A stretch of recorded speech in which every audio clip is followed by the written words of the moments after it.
Jurgen Habermas critical theory का एक महत्वपूर्ण पार्ट है। थियोडोर अडोर्नो, हॉकहाइमर और भी अन्य विद्वानों के साथ मिलकर जर्गन हेबरमास जो है क्रिटिकल थ्योरी के स्कूल को डेवलप करता है।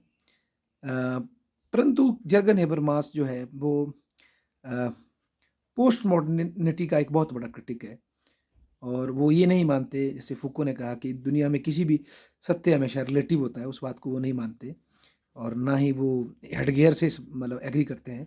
उनका ये मानना है कि अगर मानव डायलॉग करे और रैशनली लैंग्वेज के माध्यम से एक दूसरे से संपर्क स्थापित करे तो हम अपनी बात को कम्युनिकेट कर सकते हैं, जो कि उन्होंने अपने communicative theory of communicative action नामक वर्क में दिया, जो उनकी मेन थ्योरी है कि भाई लोग डिस्कस करके तार्किक रूप से लैंग्वेज के माध्यम से डिस्कस करके सत्य को प्राप्त कर सकते हैं। ये जर्गन हेबरमास की मेन फिलॉसफी है।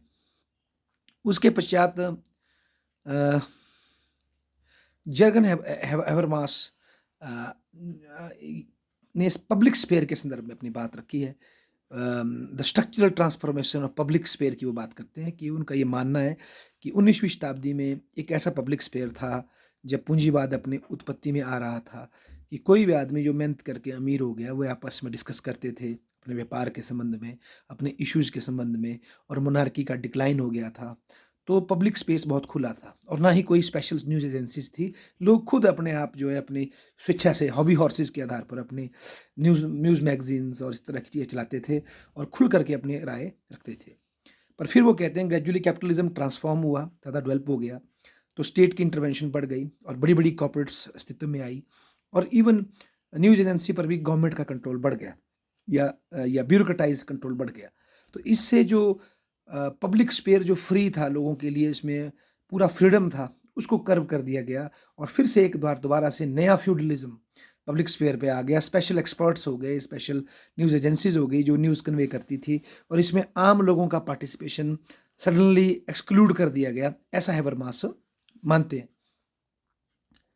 हालांकि कई क्रिटिक उनका क्रिटिक करते हैं कि भाई 19th सेंचुरी में भी कैसा आदर्श पब्लिक स्पेयर था जिसमें कि औरतों के लिए स्पेस नहीं था, कॉलोनाइज लोगों के लिए स्पेस नहीं था, ब्लैक के लिए स्पेस नहीं था।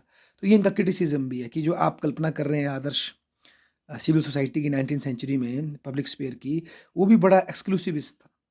परंतु कहीं न कहीं ये जो कॉन्सेप्ट है पब्लिक स्फीयर का, उसके आदर्श रूप का, ये हेबरमास की वो लॉन्गिंग दिखाता है कि पब्लिक स्फीयर सबके लिए इंक्लूसिव होना चाहिए। लोगों को उसमें एजेंडा सेट करने की आज़ादी भी होनी चाहिए, ना कि सिर्फ एजेंडा को पैडल करने की आज़ादी होनी चाहिए। ये हेबरमास का कॉन्सेप्ट है।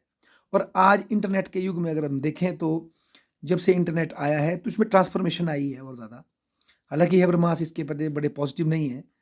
परंतु यदि हम देखें और कई और विद्वान ये मानते हैं कि internet as compare to news agencies या फॉर्मल जो सिस्टम था प्रेस एजेंसीज़ का, उनकी तुलना में इंटरनेट ज़्यादा लोगों को स्पेस दे रहा है, उनको अपने शो शुरू करने का मौका दे रहा है, अपना माल अपलोड, अपना वीडियो अपलोड करने का मौका दे रहा है।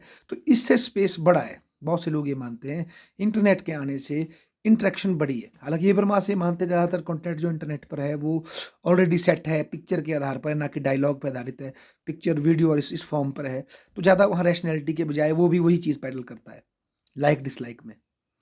परंतु फिर भी कहीं न कहीं ये देखना पड़ेगा कि इंटरनेट फिर भी कहीं न कहीं लोगों को, आम लोगों को भी स्पेस देता है अपनी बात रखने का। तो ये तो अभी चलो इतिहास के गर्भ में छिपा है कि पब्लिक स्फीयर कहाँ जाता है। तो पब्लिक स्फीयर के संदर्भ में हेबरमास बात करते हैं। वो मानते हैं कि पब्लिक स्फीयर बहुत इंपॉर्टेंट है क्योंकि वहीं लोग बिना वॉयलेंस के, तर्क के आधार पर अपने कम्युनिकेटिव एक्शन के माध्यम से सच्चाई को प्राप्त कर सकते हैं। तो इस तरह से ये उनकी थ्योरी ऑफ कम्युनिकेटिव एक्शन से भी जुड़ता है। थ्योरी ऑफ कम्युनिकेटिव एक्शन वो इसलिए देते हैं, उनका ये मानना है मॉडर्न टाइम में बहुत सारे सिस्टम एग्जिस्टेंस में आ गए हैं। चाहे वो गवर्नमेंट का एक अपना पूरा एपरेटस हो जो कि रैशनैलिटी से चलता है, इंस्ट्रूमेंटल रैशनैलिटी से चलता है, जिसके अपने नॉर्म्स हैं, उसके हिसाब से वो चलता है। या विज्ञान की, मॉडर्न साइंस की कॉन्सेप्ट्स हों या इकोनॉमिक अर्थव्यवस्था के कॉन्सेप्ट्स हों, ये सब हमारी लाइफ के ऊपर ये सिस्टम चल रहे हैं और एक हमारा लाइफ वर्ल्ड है जो हम जी रहे हैं एज अ इंडिविजुअल। तो इन सब से एज ए जीवित प्राणी हमको उलझना पड़ता है इन सब सिस्टमों के साथ। इनकी अपनी रैशनैलिटी है, अपनी रिलेटिव मॉरलिटी है। इनको हमारी रैशनैलिटी, दुखों और मॉरलिटी से फ़र्क नहीं पड़ता। तो जब इन इन सिस्टम्स के साथ, चाहे पॉलिटिकल सिस्टम हो, इकोनॉमिक सिस्टम हो, टेक्नोलॉजिकल व्यवस्था हो, जब इनसे एक आम आदमी जूझते हैं, लोग जूझते हैं और अपने जीवन को चलाने का प्रयास करते हैं या जीवन का मीनिंग ढूँढने का प्रयास करते हैं, तो ऐसे में क्या करें? ऐसे में जो मस बोलते हैं कि हम लैंग्वेज पर रिलाई कर सकते हैं। लैंग्वेज में बाय नेचर उसमें रैशनैलिटी होती है और सब्जेक्टिविटी होती है। मैं ये हूँ, आप वो हैं, दूसरे के पक्ष को हम समझ सकते हैं और उसके माध्यम से हम जो है एक कम्युनिकेटिव एक्शन कर सकते हैं, जिससे कि हम अपने जीवन का एक बेटर तर्क ढूँढ सकते हैं, अपने पॉलिटिकल सिस्टम का एक बेटर आइडियल टाइप ढूँढ सकते हैं और उसके लिए प्रयास कर सकते हैं। ऐसा हेबरमास कहते हैं कि हम जो है कम्युनिकेटिव एक्शन के माध्यम से इन जो सिस्टम्स में हम फंस गए हैं, जिनसे हमें रोज जूझना पड़ता है as a individual in our life world, हमने जीवन में जो हमें उनसे जूझना पड़ता है, तो कम्युनिकेटिव एक्शन के माध्यम से हम एक तर्क पर पहुंच सकते हैं,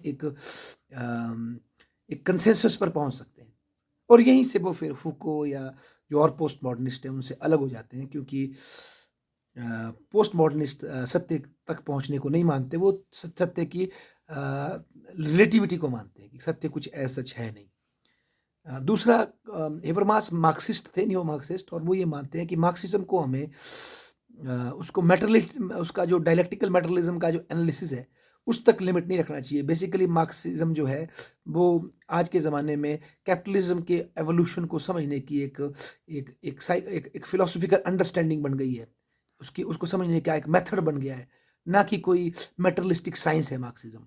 ऐसा हेबरमास मानते हैं कि इससे हम कैपिटलिज्म का जो उद्भव हुआ है और वो किस तरह से ट्रांसफॉर्म हो रहा है उसको बेटर अंडरस्टैंड कर सकते हैं। तो मार्क्सिज्म की वैल्यू वो एक उसके अंडरस्टैंडिंग टूल के रूप में रखते हैं, ना कि कोई ऐसी आइडियोलॉजी के रूप में कि जो कि जीवन के हर एक चीज़ का सोल्यूशन दे सकती है।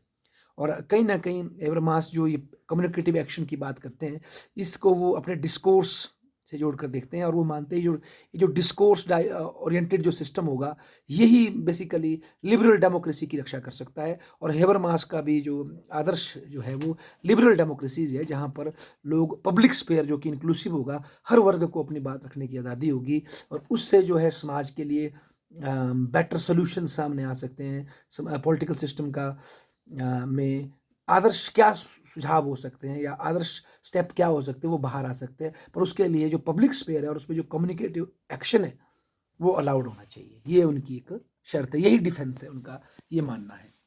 Thank you. ये मुझे जो मेरी ब्रीफ अंडरस्टैंडिंग है ब्रह्मास्त्र की मुझे लगी, मैंने आपसे शेयर की। बाकी मैं चाहूँगा कि हम और प्रयास करें इसमें। धन्यवाद।